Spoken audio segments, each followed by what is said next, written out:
Hi, kids. You guys are my engineers, and you guys have a harder job than the rest of the people that are working on posters because A, I don't have any experience in engineering posters, and B, there's really not one set way to make an engineering poster. In fact, every single engineer who makes an academic poster has to kind of figure out what they want to present in their own way.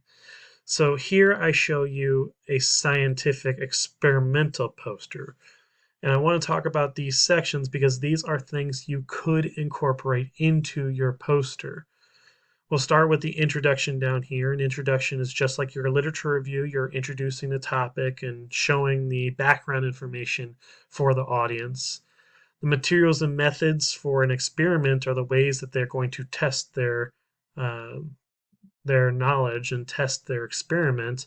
Yours could simply be the methods in which you started your design process, as in, first I thought of doing this, first I thought of making the solution for my salt pump, first I thought of making the uh, the entry screen on my application, first I thought of the design of the ingredients that I have for my balm, whatever it might be, you can list all that stuff in the methodology totally.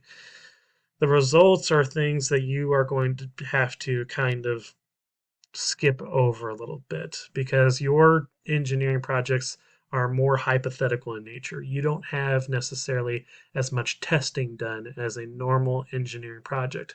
But don't be discouraged because there are lots of engineering projects out there that never test anything. They are all hypothetical.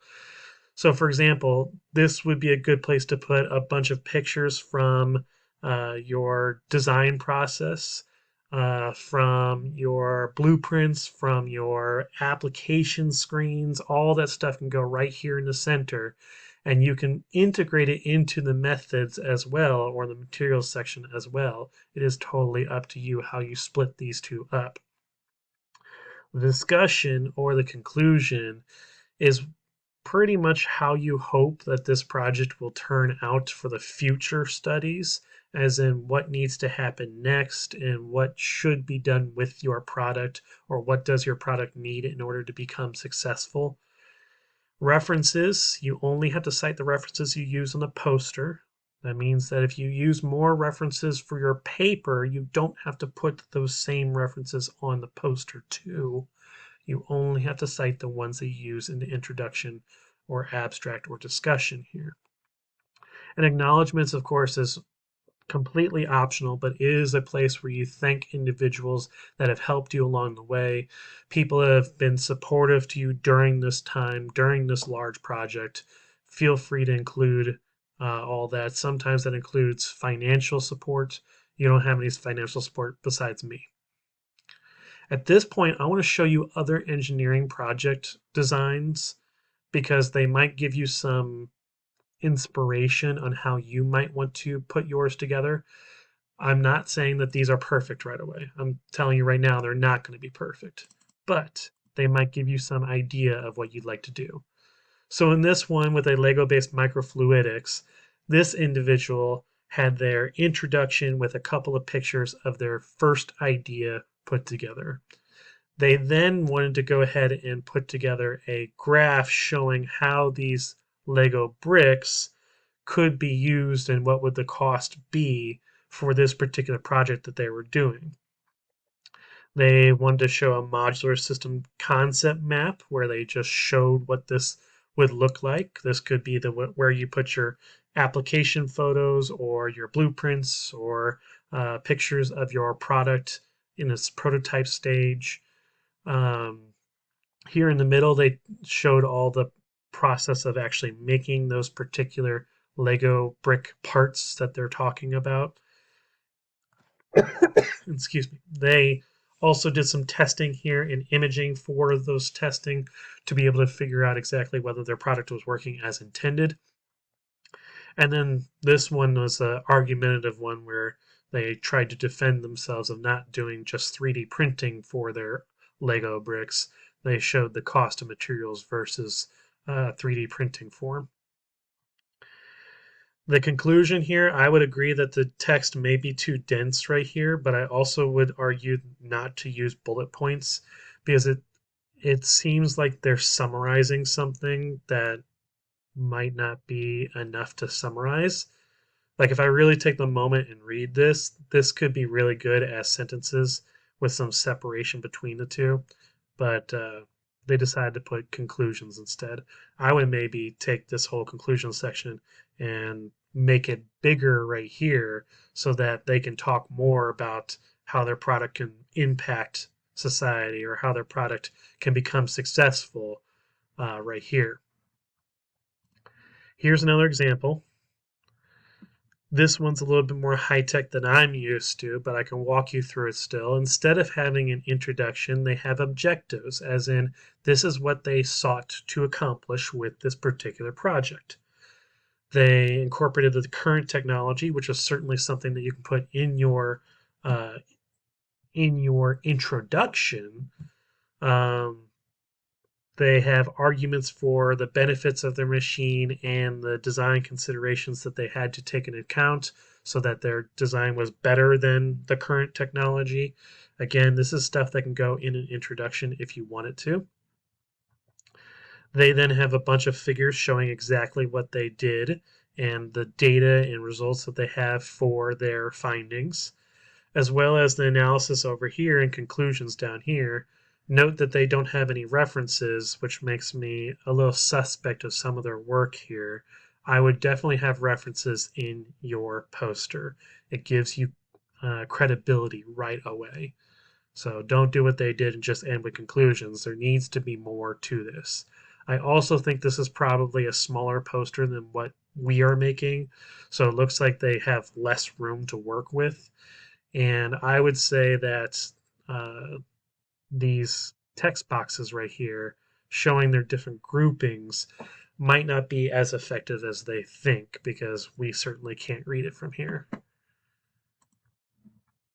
This next one is really kind of a mix between chemical and biomedical engineering, where they had to look at chicken litter to create a slow release fertilizer. They do have an abstract. Some people will argue you don't need an abstract. I will say for this application, you should probably have an abstract because you might be talking to someone about your project while someone else comes up. Well, what are they going to do while you're talking to the other person? They're going to read, and they should be able to read a summary as quickly as possible, and that's what an abstract is. The abstract is typically at the beginning of the poster because it is a summary for the whole poster. It's something that I direct my eyes to at the very top left to summarize exactly what's going on. In an experiment, it's basically two sentences summarizing the introduction, two sentences summarizing the methods, two summarizing the results, and two summarizing the discussion. For this sake here, it looks like it's much more condensed, but it does summarize the background, the experimental methods, their results, and their conclusion. Again, this one's set up more like an experimental method, but you can see that they have pretty much the entire center devoted to pictures, and you can certainly do that. That's totally fine. What I do love about this one is they do have what are called captions underneath the pictures. You see how it says figure two, and it has a bold face describing what it is, and any extra sentences after that are small space or not bold. I love that because it describes exactly what you're supposed to be seeing right here. And when you did your scientific research, you looked for the pictures and you read those captions to try to figure out what exactly those pictures are trying to tell you. This is a very good way to be able to make your arguments clear and make your product clear. Last one I have to show you is a very different setup, but it is a manageable one for sure. Instead of starting with the introduction or abstract, they started what was called the motivation. This is basically them saying, this is why I did this project. This is why I thought of a solution for this problem. Um, they literally have a problem with force applied to hinged doors, and the solution for private companies, particularly those with areas, is for use of electrical air curtains. So they're developing them for energy harvesting for regular doors. Um, they have a design requirement. You didn't necessarily have a design requirement, so there's no reason to have yours there. But they have the conclusions listed over here while they have all the other stuff, the pictures, the setup over here. We tend to read posters from top left to bottom and then top right to bottom. So I would say having the conclusions over here is not necessarily a good idea. I think this would be a okay undergraduate research award project. I would say yours is going to be better. So, with that in mind, you can totally have your setup be as direct as you want it to be. I will show you one more example. This is from our very own program, last year's senior who did an engineering project, where we have an introduction. They opted not to do an abstract, and that's totally fine. I would argue you probably should for this application because there's going to be a ton of people there.